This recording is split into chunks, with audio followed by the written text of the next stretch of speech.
네, 오늘은 제가 기업가 정신이라는 테마 안에서 뭐 경영, 경제학, 즉 그런 이론을 전해드리는 시간보다는 길이 없으면 길을 만들어 간다라는 작은 소 제목의 주제로 여러분들이랑 재미나게 이야기를 나눠보려고 해요.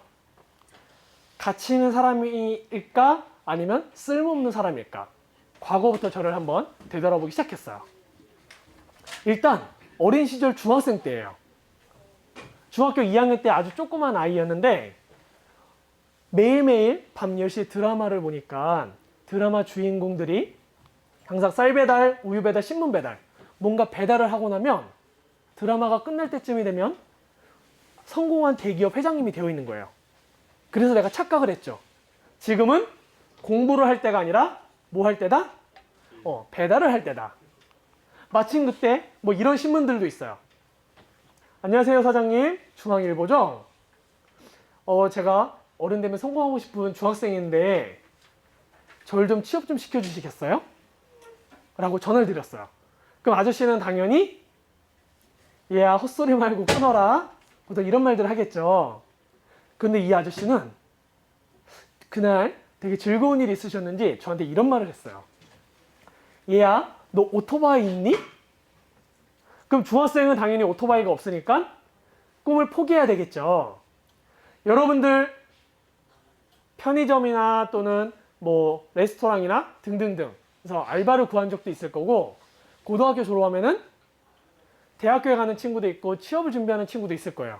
또는 아르바이트를 하는 친구도 있고 내 능력만 그대로 봐주면 좋겠는데 우리 면접관들은 항상 내가 준비된 것보다 더 높은 스펙을 요구해요. 이 아저씨도 그랬던 것 같아.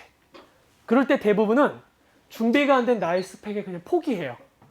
에이, 난 또 없네. 난 능력이 부족하네. 이러고 포기를 하는데 그때 우리는 능력을 포기할 게 아니라 대안을 제시하면 되는 것 같아요. 사장님, 오토바이도 없고 자전거도 없는데 제가 구루마에다가 신문 싣고 배달하면 안 될까요? 라고 대안을 제시했던 것 같아요. 그러니까 그 아저씨는 허허 이 친구 보기에 신문사에 한번 찾아와 그러더라고요. 그렇게 저는 신문사에 찾아가고 취업을 해서 신문을 배달할 수 있게 됐어요. 도전을 하는 제일 좋은 방법들 중에 하나는 일찍 시작하면 돼요. 그래서 저도 10년 전에 3학년 2학기 때부터 미리 취업을 준비해. 취업을 준비하는데 또 하나의 난관이 또 생겼어요. 내가 원하는 회사를 골랐더니 그 회사의 홈페이지에는 경력직 수시 채용이라고 적혀 있는 거야. 근데 혹시 알아 지원했는데 요런 당돌한 녀석 봐라 얼굴이라도 한번 볼까 해서 면접이라도 가는 거지. 그럼 우리는 면접에서 떨어지게 되더라도 면접을 연습할 수 있는 귀한 찬스를 얻은 거잖아요. 그렇게 되면은 이 회사에는 떨어졌어도 또 다른 회사에 지원할 때 스토리가 될 수 있어요. 이력서에 이렇게 쓰는 거지. 안녕하세요. 저는 고등학생 신분으로 A, B, C, D 이러이러한 회사를 지원해 봤는데 이렇게 능력이 부족해서 떨어졌습니다. 그래서 3학년 2학기 때 이러이러한 부분을 준비하여 당신네 회사에 다시 지원합니다. 처음으로 지원합니다. 준비된 저를 뽑아주시겠습니까? 뭐 등등등. 저는 물리과 학생이었고 글을 많이 못 써요. 그래서 응용한 거예요. 글을 못 쓰는 부분에다가 사진을 많이 넣은 거죠. 그러니까 양이 2배로 늘었어요. 당연히 첫 번째 시도는 떨어졌어요.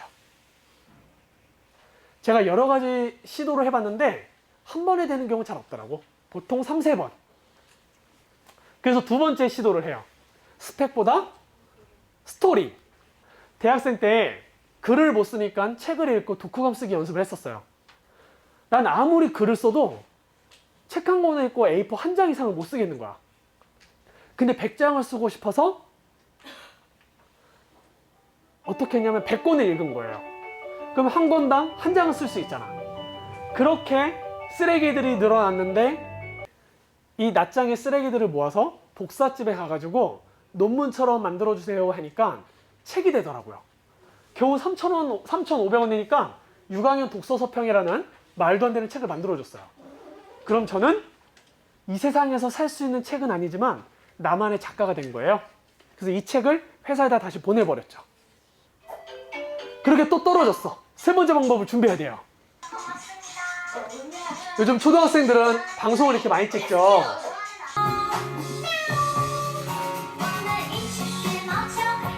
여러분, 이런 동영상을 보고 배웠으면 따라해야 되겠죠? 안녕하십니까. 이제는 함께 만들어가고 싶은 당국대학교 응용분야과에 재학 중인 류광표입니다. 제가 회사에 세 번째로 악어 동영상을 보내버렸어요. 제가 4학년 2학기 때 보낸 건데 이 영상을 보내기 전에 교수님 친구에게 보여줬어요. 다들 야, 너 그 노란 거 뭐야? 그것 때문에 안 돼 그러더라고요. 우리가 마케팅을 하고 브랜딩을 하고 홍보를 하는 이유가 뭐예요? 기억에 남기려고 하는 거잖아요. 기억에도 안 남기려고 수많은 돈을 쓰는 건 아니니까 뭐라도 기억에 남겠다. 역시나 회사에 보냈더니 그동안 지원해 주셔서 고맙습니다. 녹색 옷 너무 웃겼어요. 그렇게 해서 취업이 되는 거죠. 이렇게 재미나게 준비해서 취업하고 회사도 너무 재밌게 다니고 있었어요. 그러나 30살 정도를 맞이하면서 30대 고비를 넘기지 못하고 새로운 꿈을 꾸게 돼요. 어렸을 때부터 너무나 간절히 가고 싶었던 세계 일주를 한번 가보고 싶은 거예요. 또 다른 도전하는 아주 좋은 방법 중에 하나는 어느 날 갑자기 하는 게 아니라 사소한 것을 미리미리 준비해 놨다가 때가 왔을 때 다음 단계로 넘어가는 거예요. 그래서 저도 회사를 그만두기 전에 기업가 정신 세계 일주라는 테마로 한국에 있는 80여 군데 회사에다가 나의 투자 제안서를 보낸 거예요. 청년 유강연에게 투자해 주시면 제가 이러이러하게 전 세계에 있는 기업가분들을 찾아뵙고 와서 꿈을 나눌 수 있는 그런 사람이 되겠습니다. 라고 제안서와 어렸을 때부터 도전했던 이야기를 담은 손편지를 82군데 회사에다가 보냈어요. 처음에 이 스토리를 친구들한테 말하니까 다들 안 된대요. 왜? 네가 뭔데 너한테 투자해주니? 그래서 저는 이렇게 생각했죠. 해놓고 했다라고 이야기를 하자. 그래서 80여 군데에다가 투자 제안서를 보냈고 결국은 3군데에 연락이 와서 투자를 받았어요. 그렇게 받은 투자금으로 지구 한 바퀴를 영원에 돌게 됐죠. 그렇게 지원받은 걸로 해외에 가서 가난한 친구들도 만나고요. 진짜 하루에 왕복 4시간을 걸어 다녀야 돼. 이런 친구들도 학교에 갔다 오면은 이게 외국에서 지원받은 책으로 엄마 아빠를 도와서 장사도 하지만 남는 시간엔 공부도 해요. 진짜 이런 빔 프로젝터나 좋은 시설이 없는데도 불구하고 자기의 꿈을 갖고, 어떤 꿈이냐면 열심히 공부해서 성공하는 사람이 된 다음에 다시는 자신의 마을에 가난해서 공부 못하는 동생들이 없도록 도와주고 싶대요.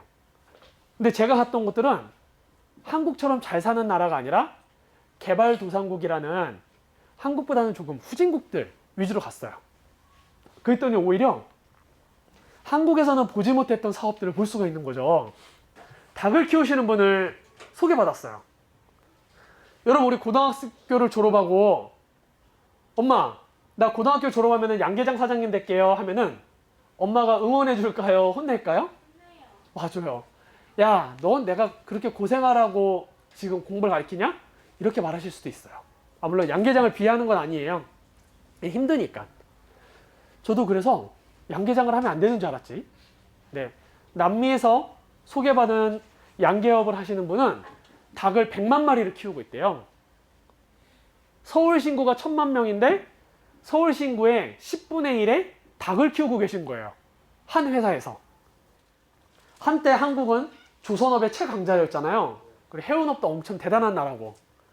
몇 년 전에 조선업과 해운업이 불경기가 되면서 부도난 회사들이 늘어났어. 그때 한 배 만드는 회사를 누가 샀을까요? 맞아요. 하림이라는 닭을 키우는 회사가 STX 펜오션이라는 해운 회사를 사버렸어. 여기는 대왕 오징어 공장인데 다 현지인 분들이에요. 300명의 현지인 분들을 채용하고 있는 한국인 사장님 1명, 한국인 직원 2명, 3명의 한국인이 무려 300명의 현지인들을 고용해서 운영하고 있는 회사예요. 그렇게 오징어를 삶고 말려서 자르면 진미채, 반찬이 되어 있죠. 전 세계 대왕 오징어의 80%를 한국 사람이 먹는데요. 남미에서 수출될 때는 1kg에 1,000원밖에 안 해요. 울릉도 오징어는 1kg에 한 2마리 정도 될 텐데 2마리 10,000원이야. 그 여러분들이 식당 사장님이면 뭘 쓰겠어요? 대왕 오징어를 쓰고 있어요. 그렇게 우리가 알게 모르게 이런 모르는 사업들이 어마어마하게 우리 주변에 많이 숨어 있다. 여러분들도 그런 기회를 한번 잘 찾아보면 좋겠어요. 그리고 우리가 오징어 눈알이라고 표현하는 거 있죠. 원래 오징어 입이잖아요. 옛날에는 이 입을 버렸어요. 그런데 얘를 구워 먹으면 아주 맛있는 술안주가 돼. 그래서 남들은 버리는 오징어 입을 떼다가 그것만 모아서 팔았더니 50억 매출을 이룬 회사를 만들기도 해요. 여러분, 누군가는 쓰레기로 보는 것들이 누군가는 엄청난 창조 아이템으로 보이는 거예요. 여러분들도 그런 아이템들 한번 찾으면 좋겠습니다. 이렇게 해외에 가서 성공하신 분들을 만나뵀더니 그분들에게 뭔가 대단한 비결을 알려줄 줄 알았어요. 하지만 한 4가지, 5가지 아주 쉬운 이야기들만 전해주시더라고요. 그들이 말했던 성공 비결 첫 번째는 간절하대요. 너무 가난해서 내 가족을 어떻게든 먹여 살려야 되니까 그 간절함으로 내가 돈을 벌 수 있는 곳이면 어디든 도전했던.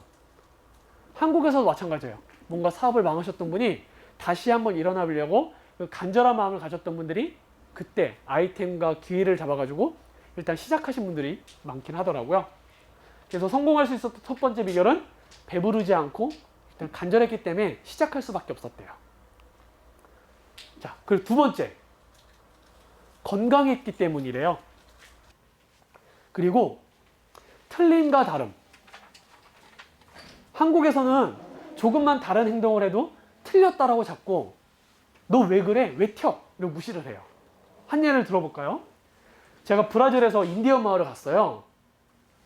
다들 옷을 벗고 있는데 나 혼자 옷을 입고 있어. 그러면은 얘는 틀린 사람이에요? 다른 사람이야? 다른 사람이죠. 그럼 제가 여러분들 앞에서 갑자기 옷을 벗어.